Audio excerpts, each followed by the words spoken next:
Hello mga kamads! Good morning! Hindi na naman maganda ang panahon mga kamads kaya hindi ko pinapasok yung bunso ko sa school dahil umaambon nga. Kaya andito lang kami buong araw sa bahay at ngayon nga ay maglalaba ako mga kamads. Kahit walang init at maulan dahil nga tambak na naman ang aking labahan, hindi talaga ito matapos-tapos. Hay nako!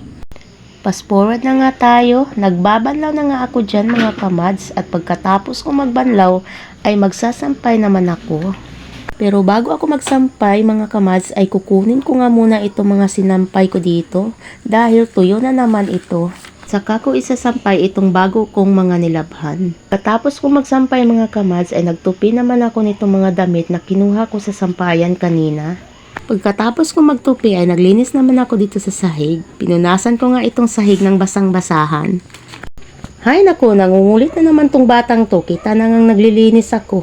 Marami nga siyang lupa-lupa or mga palak-palak sa tiil ba? Sa Bisaya pa, para mga putik-putik. Hay nako, iwan ko ba sa mga batang ito kung saan galing, parang sa umahan ata. Ang tudumi ng mga paa. Ilang araw na rin kasing umuulan mga kamads kaya nga ganon laging maputik dito sa labas ng aming bahay.